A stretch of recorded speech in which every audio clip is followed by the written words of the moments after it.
गई थी? कहाँ गई थी तू कब से? तेरा इंतजार कर रही थी मैं। ये कोई वक्त है घर आने का? बता, कहाँ गई थी तू? क्या तू दिनेश से मिलने गई थी? हाँ बुआ, मैं दिनेश से मिलने गई थी।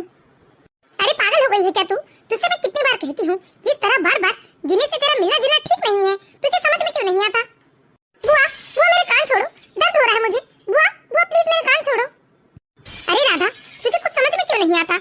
अगर कुछ ऊंच नीच हो गई तो गांव में भैया की क्या इज्जत रह जाएगी? लेकिन तुझे तो किसी की कोई परवाह नहीं है। तू तो दिनेश के प्यार में ऐसी दीवानी हो गई है कि किसी ऊंच नीच या सही गलत का तुझे डर ही नहीं है। बुआ, बुआ कान तो छोड़ो पहले मेरे, पहले कान छोड़ो बुआ, फिर समझाना। देख राधा, तेरे पिताजी की गिनती गांव के इज्जतदार किसानों के बीच में होती है। मेरे भाई ने बहुत मेहनत की है, जिंदगी में बहुत संघर्ष किए हैं और आज ये जो भी सुख सुविधाएं हैं ना इस घर में, ये सब मेरे भैया की मेहनत की बदौलत है। अरे हमारे माता पिता के पास कुछ नहीं था। मेरा भाई एक जोड़ी बैल लेकर दूसरे के खेत में मेहनत मजदूरी करता था और आज देख मेरे भाई के पास 5 जोड़ी गाय हैं, ट्रैक्टर है, ट्रॉली है और 4 एकड़ खेत भी है और साथ में ये बड़ा सा पक्का मकान भी मेरे भाई ने अपने बलबूते पर बनाया है। गांव में अच्छी खासी इज्जत है मेरे भाई की।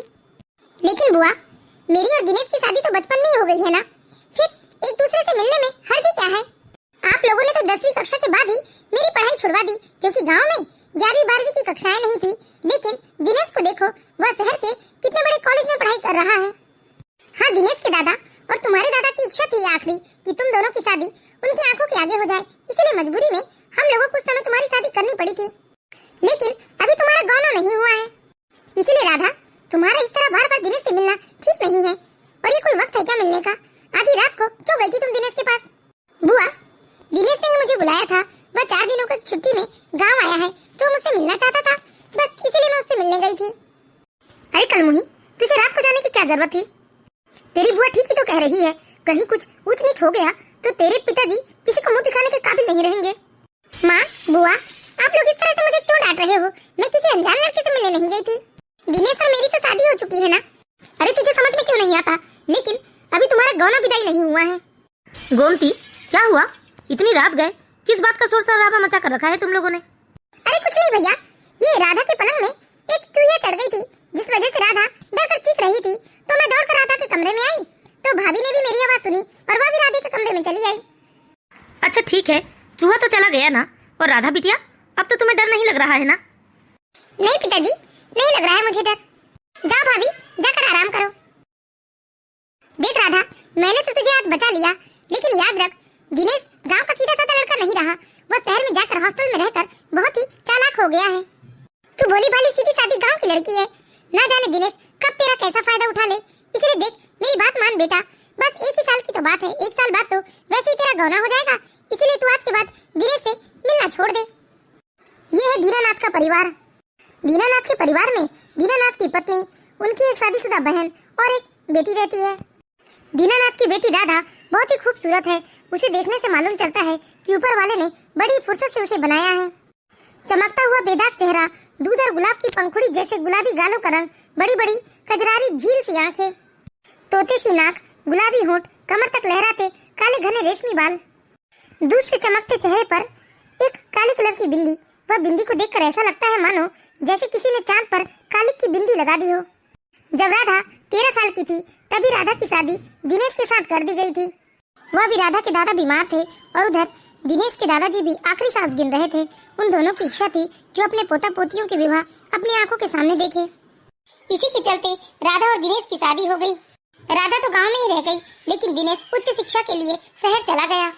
राधा, ओ राधा, क्या हुआ मीना? कल दिनेश भैया वापस शहर जा रहे हैं तो वो तुमसे मिलना चाहते हैं। नहीं मीना, दिनेश से कह देना मैं उससे नहीं मिल सकती। राधा, दिनेश भैया गुस्सा हो जाएंगे। वैसे भी दिनेश भैया तो कल शहर चले जाएंगे ना, फिर दिनेश भैया 1 साल बाद ही लौटेंगे। नहीं, नहीं मिल सकती मैं। एक काम करो, मैं दिनेश भैया को फोन लगाती हूँ, तुम दिनेश भैया से बात कर लो। ठीक है, लगा दे फोन। हेलो, हेलो दिनेश भैया, राधा से बात कर लो। हेलो, हेलो दिनेश, मैं तुमसे मिलने नहीं आ सकती। कल बुआ जी को मालूम चल गया कि मैं तुमसे मिलने आई थी, वह मुझ पर बहुत गुस्सा कर रही थी। अरे राधा, ये क्या बात हुई? अरे तुम किसी अनजान से मिलने तो नहीं आती ना? मैं तो तुम्हारा पति हूँ, हमारी शादी हो चुकी है और बहुत जल्द हमारा गौना भी हो जाएगा। वो मैं सब समझती हूँ, लेकिन बुआ जी नहीं चाहती और ना ही माँ चाहती है कि मैं तुमसे इस तरह से बार बार मिलूं। राधा, अगर तुम मुझसे मिलने नहीं आई तो मैं नाराज होकर शहर चला जाऊंगा, और 1 साल क्या, फिर मैं 5 साल तक नहीं लौटूंगा। फिर तुम 5 साल तक मेरा इंतजार करते रहना, ठीक है ना? नहीं नहीं दिनेश, तुम इतना गुस्सा मत करो, मैं एक कोशिश करूंगी, लेकिन मैं कहाँ आऊंगी तुमसे मिलने? घर आ जाना, वैसे भी सब लोग कहीं गए हुए हैं, कल सुबह ही आएंगे। ठीक है, मैं कोशिश करूंगी। अरे राधा, कितना सोचती है तू, किसी गैर से तो नहीं मिलती ना? वैसे भी दिनेश से तो तेरी शादी हो ही चुकी है। नहीं मीना, ऐसी बात नहीं है, लेकिन बुआ जी को दिनेश से इस तरह से मेरा मिलना जुलना बिल्कुल पसंद नहीं है। और कल तो माँ भी बहुत गुस्सा कर रही थी, बोल रही थी अगर कहीं ऊंच नीच हो गया तो पिताजी गांव में कहीं मुंह दिखाने लायक नहीं रहेंगे। अरे तू कितना सोचती है, ऐसा कुछ नहीं होगा। चल ठीक है, कल तू कोई बहाना लेकर हमारे घर आ जाना, फिर मैं तेरे साथ ही चलूंगी दिनेश के घर। ठीक है, मैं आ जाऊंगी। इस तरह राधा बहुत कोशिश करती है दिनेश को मना करने की, लेकिन दिनेश राधा की एक नहीं सुनता। राधा दिनेश के आगे मजबूर हो जाती है और वह रात को दिनेश से मिलने चली जाती है। देखो दिनेश, मेरा यहाँ आना बहुत मुश्किल था, लेकिन मैं तुम्हें नाराज नहीं करना चाहती थी, इसलिए मैं बहुत मुश्किल से यहाँ आ पाई हूँ। अरे राधा, क्या हुआ? तुम उदास क्यों हो? दिनेश, मैं इस तरह तुमसे बार बार नहीं मिल सकती। कल बुआ और माँ को पता चल गया तो वह दोनों बहुत गुस्सा कर रही थी, वो तो मैं बड़ी मुश्किल से तुम नाराज ना हो जाओ इसलिए यहाँ आ पाई हूँ। अरे राधा, कल तो मैं चला जाऊंगा, फिर 1 साल बाद ही लौटूंगा, फिर तुम इतना घबरा क्यों रही हो? और वैसे भी हमारी शादी तो हो चुकी है ना? दिनेश राधा को खूब मनाता समझाता है। दोनों एक बंद कमरे में एक दूसरे के साथ बाहों में बाहें डालकर बातें करने लगे। दोनों एक दूसरे के साथ घंटों बातें करते रहे। इस आखिरी मुलाकात ने सारी हदें पार कर दी। प्यार की आंधी इतनी जोर से चली कि सारे बंधन टूट गए और वे दोनों रीति रिवाज के सारे बंधन तोड़कर उसमें बह गए। कुछ घंटों के बाद राधा अपने घर लौट गई। इधर दूसरे दिन छुट्टियां खत्म होने की वजह से दिनेश वापस शहर के हॉस्टल चला गया और इधर राधा दिन रात बस दिनेश के ख्यालों में खोई रहती थी। अब तो राधा की रातें भी नींद से दूर थी। राधा, ओ राधा, राधा। हाँ बुआ। अरे राधा, तुझे क्या हो गया है? मैं महीने भर से देख रही हूँ, तू बस इसी कमरे में पड़ी रहती है, किसी से मिलती जुलती भी नहीं, और अब तो तूने सिलाई सेंटर भी जाना बंद कर दिया है। क्या हुआ? तेरी तबीयत तो ठीक है ना? पता नहीं बुआ, हल्की हल्की सी कमजोरी महसूस होती है और कुछ काम करने का मन नहीं करता। अरे अगर तेरी तबीयत ज्यादा खराब लग रही है तो चल ना, हम डॉक्टर को दिखाते हैं। नहीं बुआ, तबीयत इतनी भी खराब नहीं है कि डॉक्टर के पास जाना पड़े, 1-2 दिनों में खुद ठीक हो जाएगा। बस जरा सी थकावट है, बाकी मैं ठीक हूँ। अच्छा तो चल, मुझे बाजार जाना है, कुछ सामान लेकर आना है, चल ना हम चलते हैं। ठीक है बुआ, चलिए। इस तरह राधा अपनी बुआ के साथ मार्केट जाने के लिए निकल जाती है, लेकिन रास्ते में चलते चलते ही अचानक राधा को चक्कर सा आने लगता है। अरे राधा, क्या हुआ? तू यहाँ बैठ क्यों गई? तेरी तबीयत तो ठीक है ना? राधा, तुझे उल्टी आ रही है, ये बता, ये सब तुझे कब से हो रहा है? सच बता राधा, कुछ गड़बड़ तो नहीं है ना? अरे नहीं बुआ, लगता है पेट में गैस बनी होगी, इसीलिए उल्टी सी लग रही है। राधा की बात सुनकर मीरा बुआ बहुत डर गई, उसका दिल बैठा जा रहा था। मीरा बुआ ने राधा को पास के सरकारी अस्पताल में लेकर गई, जहाँ इलाज के दौरान पता चला कि राधा तो सच में गर्भवती है। डॉक्टर की बात सुनकर तो मीरा बुआ सन्ने रह गई। 1 मिनट की देरी किए बिना ही राधा की बुआ राधा को लेकर सीधे घर आ गई। राधा, ये सब क्या किया तूने? कहा था ना मैंने तुझसे, अरे तेरा भी गौना नहीं हुआ है। मैंने तुझे कितनी बार समझाया कि दिनेश से तू मिलने मत जाया कर, अगर कुछ ऊंच नीच हो गई तो क्या होगा, लेकिन तेरी अकल पर तो पत्थर पड़े थे। अब कुछ बताएगी भी या बस रोते ही जाएगी? अरे जीजी, क्या हुआ? राधा पर क्यों बरस रही हैं आप? अब क्या कहूँ भाभी, इसीलिए मैं मना करती थी इसे कि तू बार बार दिनेश से मिलने मत जाया कर, लेकिन इसने हमारी एक न मानी। अब हो गई ना नौबत। मुझे इसी बात का तो डर था, इसीलिए तो इसे मैं बार बार रोका टोका करती थी। अब बताओ क्या जवाब देगा मेरा भाई? कल मुही करम जली, बोलती क्यों नहीं? बता, ये क्या किया तूने? हाँ माँ, मुझसे गलती हो गई, गलती की है मैंने। बस आप पिताजी से कहकर अब जल्दी से मेरा गौना करवा दीजिए। दिनेश को इस बारे में कुछ पता है या नहीं? नहीं माँ, जब से दिनेश शहर गया है उससे मेरी कोई बात नहीं हुई है। भाभी, जवान बेटी के ऊपर इतना मत बरसो, अभी भी कुछ नहीं बिगड़ा है। हम जल्दी से इसका गौना कर देंगे तो सारी बात संभल जाएगी। ये रोना धोना बंद कर और तू आज ही दिनेश से बात कर और उसे बता इस बारे में सब कुछ, और बता कि वो अपने घर वाले से बात करे और जल्दी से जल्दी गौना करने को कहे। मुझे तो बहुत डर लग रहा है, अगर उन लोगों ने अभी गौना करने से मना कर दिया तो हमारा क्या होगा? हमारी तो पूरी इज्जत चली जाएगी। नहीं माँ, ऐसा कुछ नहीं होगा, दिनेश गौना के लिए हाँ कह देगा। मैं आज ही दिनेश से बात करती हूँ, बस आप लोग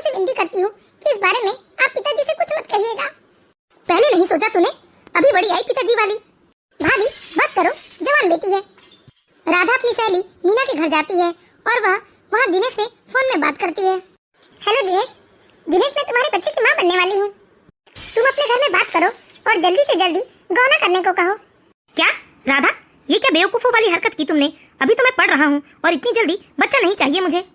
तुम डॉक्टर के पास जाकर दवा खा लो और गिरा दो इस बच्चे को, क्योंकि मैं अभी बच्चे की जिम्मेदारी नहीं उठाऊंगा और लोग सुनेंगे तो क्या कहेंगे? पूरे गांव में मेरी बदनामी होगी, सब मेरा मजाक उड़ाएंगे कि गौनों से पहले ही मैं बाप बन गया। नहीं नहीं नहीं राधा, ये बच्चा नहीं चाहिए मुझे। नहीं दिनेश, ऐसा मत कहो। मेरा क्या होगा? मैं तो जीते जी मर जाऊंगी। मेरे बारे में तो सोचो तुम एक बार। नहीं, मैं अभी बिजी हूँ, मुझे परेशान मत करो। मैंने कह दिया ना कि मैं अभी बच्चे की जिम्मेदारी नहीं उठा सकता, मतलब नहीं उठा सकता। ये क्या मीना, दिनेश ने तो फोन काट दिया। अब मैं क्या करूं? मैं क्या कहूं अपने घर वालों से जाकर? राधा रो मत, परेशान मत हो, कुछ ना कुछ तो रास्ता निकलेगा। भले ही दिनेश भैया ने मना कर दिया, लेकिन उनके माता पिता गौना के लिए तैयार हो जाएंगे। तुम चिंता मत करो और घर जाओ और घर जाकर अपने पिताजी से कहो गौना के लिए।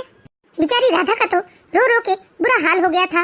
वह जैसे तैसे रोते हुए घर आई और घर आकर अपनी बुआ को सारी बात बताई। ऐसे कैसे वो मना कर देगा? ऐसा नहीं कर सकता दिनेश।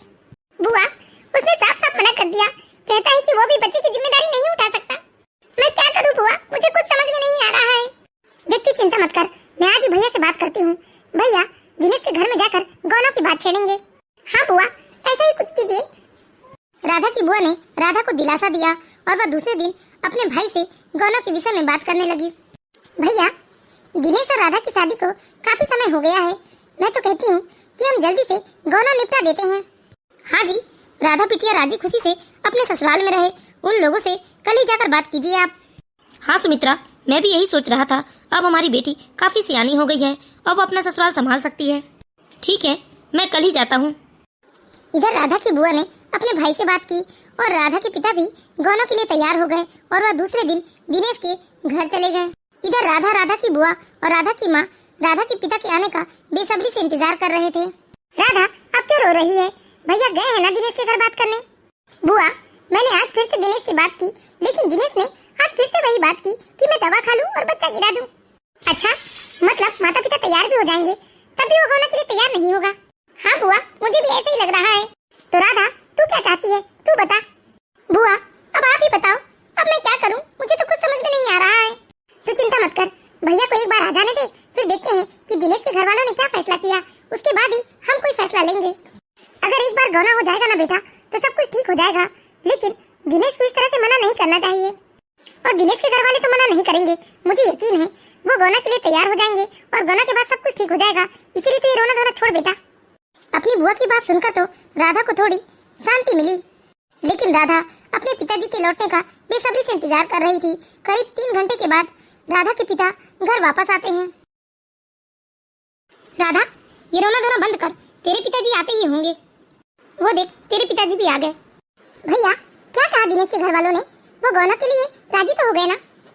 नहीं बहना, दिनेश के माता पिता का कहना है कि दिनेश की 1 साल की पढ़ाई और रह गई है, वो अपनी पढ़ाई पूरी कर ले, उसके बाद राधा और दिनेश की गौना करवा देंगे। अच्छा ही है, इस बहाने हमारी बिटिया 1 साल और रहेगी हमारे साथ। अरे तुम लोगों को क्या हो गया? क्या तुम लोगों को खुशी नहीं हुई कि हमारी बिटिया 1 साल और रहेगी हमारे साथ? नहीं, बिल्कुल खुशी नहीं हुई, क्योंकि आपकी बिटिया ने तो अनाथ कर दिया है। अगर गौना में जरा भी देर हुई ना, तो हम लोग गाँव में कहीं मुँह दिखाने के लायक नहीं रहेंगे। क्या? ये तुम क्या कह रही हो सुमित्रा? क्या अनाथ कर दिया हमारी बिटिया ने? पिताजी, पिताजी मुझे माफ कर दीजिए पिताजी, मुझसे बहुत बड़ी गलती हो गई। राधा, तू चुपचाप अंदर जा। सुमित्रा, क्या बात हो गई है? हमारी बिटिया रो क्यों रही है? भाभी, मैं राधा को संभालती हूँ, आप बताइए भैया को क्या बात है? अरे राधा, दिनेश के बच्चे की माँ बनने वाली है।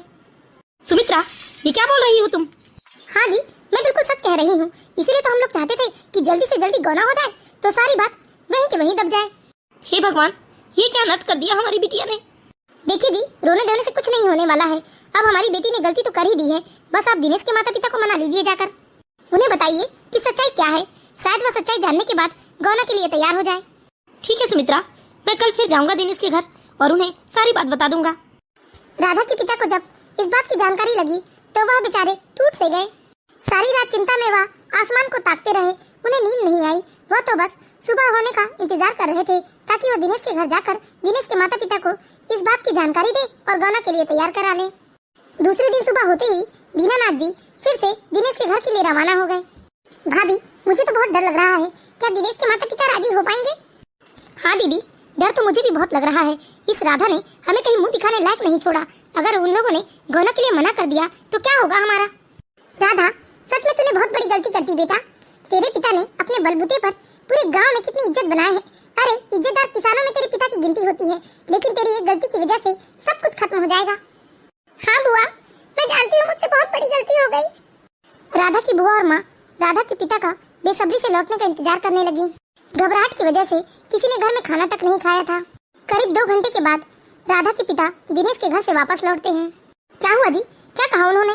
सुमित्रा, उन लोगों ने तो साफ साफ मना कर दिया, क्योंकि दिनेश का कहना है कि वह तो राधा से कभी मिला ही नहीं है। सुन लिया राधा, इसीलिए मैं तुझसे कहती थी कि वो शहर में जाकर बहुत ही चालाक हो गया है। अब देख लिया ना परिणाम। अरे, उसने साफ साफ मना कर दिया, अब तू क्या करेगी? ऐसे कैसे मना कर सकता है वो? अगर उसने मेरे साथ इतना बड़ा धोखा किया तो मैं उसे चैन से जीने नहीं दूंगी। अरे क्या करेगी, क्या कर लेगी तू? कुछ नहीं कर सकती। नहीं बुआ, मैं कुछ भी कर सकती हूँ, लेकिन मैं अपने साथ इतना बड़ा नाइंसाफी नहीं होने दे सकती। भैया, एक बार मैं दिनेश के माता पिता से मिलना चाहती हूँ। कोई फायदा नहीं बहना, जब दिनेश साफ मुकर गया तो उसके माता पिता क्यों समझेंगे हमारी बात? लेकिन कोशिश करने में क्या हर्ज है? ठीक है, चलो फिर। इस तरह राधा की बुआ, माँ और राधा के पिता फिर से दिनेश के घर जाते हैं। लेकिन इस बार तो दिनेश के माता पिता ने राधा के माता पिता और बुआ की बहुत बेइज्जती की। देखिए, समझने की कोशिश कीजिए, यह हमारी इज्जत का सवाल है। तो हम क्या करें? हमारे बेटे का तो साफ साफ कहना है कि वह तुम्हारी बेटी से कभी मिला ही नहीं, फिर हम क्यों किसी का पाप अपने सिर पर ले? ना जाने इनकी बेटी ने कहाँ मुंह काला कराया है और हमारे बेटे के सिर पर थोप रही है। बस, अब एक शब्द भी नहीं। हम लोग जितना सुन रहे हैं तुम लोग उतना ही सुनाते जा रहे हो। अरे, हम तुमसे कोई भीख नहीं मांग रहे हैं। तुम्हारे बेटे ने जो गलती की है सिर्फ उस गलती को सुधारने बोल रहे हैं। हमारे बेटे ने कोई गलती नहीं की और तुमसे जो बनता है वो कर लो, लेकिन हम इस तरह की कलंकित लड़की को अपने घर की बहू स्वीकार नहीं करेंगे। मैं आपके हाथ जोड़ता हूँ, पैर पड़ता हूँ। देखिए, मेरी बेटी के साथ इतना बड़ा नाइंसाफी मत कीजिए। मेरी बेटी सच कह रही है। ऐसी लड़की का कोई ईमान है क्या, जो गौना के पहले ही? छी, हमें क्या मालूम कि हमारा बेटा था या कोई और, इसलिए हम इस रिश्ते को स्वीकार नहीं कर सकते। इसलिए आप लोग चुपचाप यहाँ से चले जाइए, वरना मजबूरन हमें कोई और कदम उठाना पड़ेगा। भैया, ऐसे लोगों के सामने रोने गिड़गिड़ाने का कोई फायदा नहीं है। यह खुद भी नीच है अपने बेटे की तरह। यहाँ से चलिए और अब हम देखते हैं कि यह कैसे हमारी बेटी को स्वीकार नहीं करते। मैं तुम लोगों को चैलेंज करती हूँ, अगर तुम्हारी इतनी औकात है तो अपने बेटे को अब बचा कर दिखाओ। अब तो तुम्हारा बेटा मेरी भतीजी के पैर पर गिड़गिड़ाएगा, माफी मांगेगा उससे, उसे स्वीकार करने की बात करेगा। लेकिन नहीं, अब मेरी भतीजी तुम्हारे बेटे को स्वीकार नहीं करेगी, बल्कि उसे जेल की चक्कियां पिसवाएगी। ये मेरा चैलेंज है तुम लोगों को। और इतना ही नहीं, उसके होने वाले बच्चे को भी इस घर में बराबरी का अधिकार दिलवाएगी। चलो भैया, जो बनता है कर लो, हम भी तो देखे कितनी औकात है तुम्हारी। इस तरह राधा की बुआ गुस्से में आकर दिनेश के माता पिता को चैलेंज कर चुकी थी और वह तमतमाते हुए घर जाती है। राधा बेटा, वो नीच लोग इस रिश्ते को मानने को तैयार ही नहीं है। उन नीच घटिया लोगों ने तुम्हारे पिता को इतना शर्मिंदा किया है। अब तुम्हारे पास एक ही रास्ता है, तुम उस दिनेश को जेल की चक्कियां पिसवा दो, उसके खिलाफ केस कर दो। हाँ बुआ, मैं ऐसा ही करूंगी। उन नीच घटिया लोगों को तो मैं सजा दिलवा कर रहूंगी, जिसने मुझे शादी का झांसा देकर बरगलाया, बहलाया, फुसलाया और मेरी इज्जत मान मर्यादा के साथ खिलवाड़ की, मैं उसे इस तरह नहीं छोड़ूंगी। राधा बिटिया, तू घबराना मत, मैं तेरे साथ हूँ और मैं तेरे लिए सारे संसार से लड़ने को तैयार हूँ। पिताजी, मुझे माफ कर देना, आज मेरी वजह से आपको कितना शर्मिंदा होना पड़ा है। पिताजी, मैं इस नन्ही सी जान को सारी दुनिया से लड़कर इस दुनिया में लाऊंगी और उस दिनेश को तो नहीं छोड़ूंगी और अपने बच्चे को उसके बाप का नाम दिलवाऊंगी, हक दिलवाऊंगी। दिनेश बुज़दिल हो सकता है, लेकिन मैं नहीं। मैं आपकी बेटी हूँ, हार मानना नहीं सीखा है मैंने। हाँ बेटा, मैं हर कदम में, हर लड़ाई में तेरे साथ हूँ बिटिया। आज राधा का पूरा परिवार आंसुओं के भंवर में डूब गया था। दूसरे दिन राधा अपने पिता के साथ वकील से मिलने जाती है, उनको सारी बात समझाती है। पहले तो वकील ने राधा को इतना बड़ा कदम उठाने के लिए शाबाशी दी और वकील ने राधा से कहा, शाबाश राधा, जो तुमने इतना बड़ा कदम उठाने का फैसला किया है। यह लड़ाई हम जरूर लड़ेंगे और जीतेंगे भी। इस तरह राधा ने दिनेश के खिलाफ केस दर्ज करवा दिया। इस तरह दिनेश के ऊपर केस दर्ज हो गया। इधर हर पेशी में राधा अपने पिताजी के साथ अदालत जाती, अपने बच्चे के हक के लिए लड़ती। अदालत के अंदर राधा अपने बच्चे के हक के लिए लड़ रही थी और अदालत से बाहर दुनिया से अपनी इज्जत के लिए। राधा का बढ़ता हुआ पेट देखकर गांव वाले कानाफूसी करना शुरू कर दिए थे। हाय राम, देखो तो कितनी बेशर्म लड़की है। पहले मुंह काला करवाया और अब बच्चा जनेगी, केस लड़ेगी। बेचारी राधा सबकी बात सुनकर भी अनसुना कर देती थी। इधर समय बीत रहा था और दिनेश के ऊपर एक मजबूत केस बन गया था। इधर समय बीत रहा था, अदालत की तारीखें बढ़ रही थी और बेचारी राधा के पिता का बैंक बैलेंस भी खत्म हो रहा था। खेत बेचने तक की नौबत आ गई थी, लेकिन बाप बेटी ने हिम्मत नहीं हारी थी। इधर समय पूरा होने पर राधा ने एक खूबसूरत से बेटे को जन्म दिया था। कोर्ट द्वारा राधा के बच्चे का डीएनए टेस्ट हुआ था, जिसमें यह बात सामने आई थी कि राधा के बच्चे का पिता तो दिनेश ही है। अब दिनेश के पास और कोई रास्ता नहीं था। दिनेश को मालूम था यदि वो राधा को नहीं अपनाएगा तो उसे उम्र भर सलाखों के पीछे रहना पड़ेगा। उसका करियर, उसकी पढ़ाई लिखाई सब कुछ व्यर्थ हो जाएगा। इसलिए दिनेश ने राधा से माफी मांगकर राधा के बच्चे को अपनाने में ही अपनी भलाई समझी थी, लेकिन राधा को दिनेश का यह फैसला मंजूर नहीं था। देखो दिनेश, अब तुम्हारी सारी सच्चाई कोर्ट के पास है। अब तो तुम्हें राधा से माफी मांगनी होगी, वरना जिंदगी भर सलाखों के पीछे रहना पड़ेगा। नहीं नहीं दिनेश, तुम सलाखों के पीछे नहीं रहोगे। अरे तुम मेरे इकलौते बेटे हो। हमने इतना सब कुछ किसके लिए किया है? लेकिन माँ, उसके लिए मुझे उस राधा से माफी मांगनी होगी। तो इसमें माफी मांगने में हर्जी क्या है? तुमने हमसे झूठ क्यों कहा कि राधा के बच्चे का पिता तुम नहीं हो? तुम्हारी वजह से आज पूरे गांव में हमारी थू-थू हो रही है। चुपचाप जाकर राधा से माफी मांग लो, वरना जेल में रहने की तैयारी कर लो। पापा, राधा मुझे कभी माफ नहीं करेगी। एक बार कोशिश तो कर बेटा।